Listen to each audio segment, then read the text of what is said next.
welcome back to the program. Now, once considered an inexhaustible resource, our oceans are in jeopardy. Fish stocks are fast declining and some species are actually near extinction.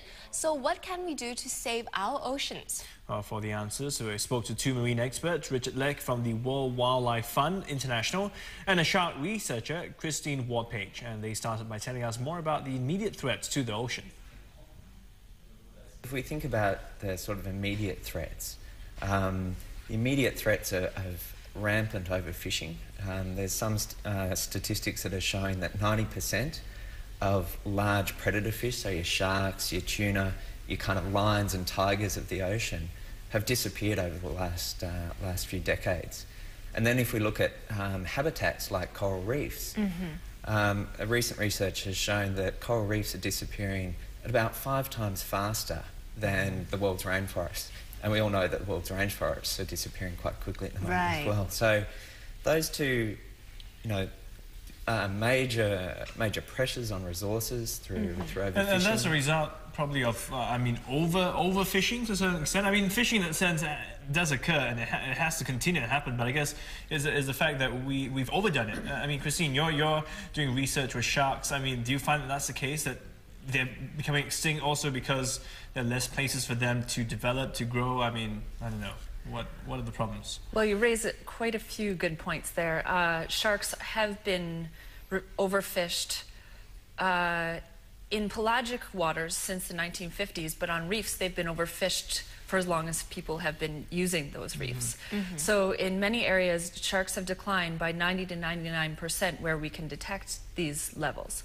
And for reef sharks, you raise the point of not having a place for them to grow up or to have nurseries. And in places where the mangroves and the estuaries have been developed into piers and to docks and golf courses,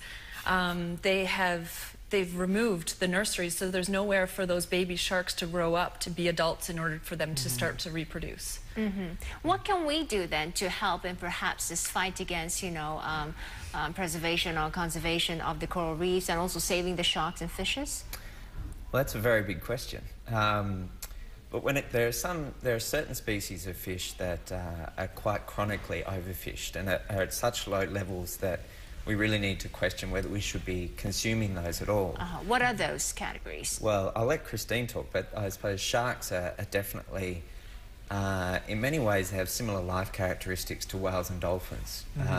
They only produce few young, very, very easily overfished. It's hard to point to an example anywhere in the world where there's a sustainably managed shark fishery. And so groups like WWF really question whether or not consuming sharks is an appropriate activity. What about creating an environment, an artificial environment, like in a marine, centre to sort of help nurture these sharks? Is that possible? Is that an option? We are looking into that to see if marine protected areas are effective for protecting sharks. In some places, where they're known to have nurseries, they are doing very well at protecting. They can protect sharks. The problem with sharks is that they have large home ranges. So they tend to leave the area where they are being protected. And in a lot of cases, what's happening is that they're actually being poached in those areas, where poachers go in and remove those sharks because they know that they're being protected and that they are existing there. So that's a real problem with that. So on your part, what is your #1 choice in saving the sharks, and what is the alternative to that? Well, shark finning would be the #1 thing, and it's really too bad because I think it's a good thing to take advantage of the whole animal when you do remove it from the ocean, to not just waste a part. But it's really difficult to, when you choose to buy shark fin soup or shark fins of any nature, to find out if they've been finned or if it's just a part of the product where they use the whole animal. Is there any way to find that out? And in today's market, can the consumer tell? No. So is WWF doing something about that front? Particularly on shark conservation, WWF has a lot of questions at whether or not you can actually have a sustainable shark fishery at all. So we don't recommend any particular shark fishery because we're not aware of any shark fishery that is sustainable. If you look at other species of fish, say very commonly consumed fish in Singapore is the grouper. It's something that's often used in live reef fish trade restaurants. We're actively working on that species to try and come up with sustainable production methods, to try and come up with recommendations of what type of sources of those fish to use, and also to work with the people who are selling those fish that they only buy fish that come from certain standards. Christian, give us an idea. How dire are the consequences? If we continue the way we're doing right now, how long before we see no sharks in the ocean? Well, it's interesting that you asked that question today, because I have been in contact with some shark fin distributors that feel that 15 years is about the lifespan, the time frame that we're looking at for sharks being available for consumption. So 15 years isn't very long. Okay, so we know, you mentioned earlier that coral reefs, I mean, that's something that's also, they're beautiful to look at, but that's another concern, because those are also getting eroded more and more quickly. What are the concerns there? Look, I work for WWF, and we've just started what's called our Coral Triangle Initiative, which is looking at the problems facing coral reefs all through Southeast Asia.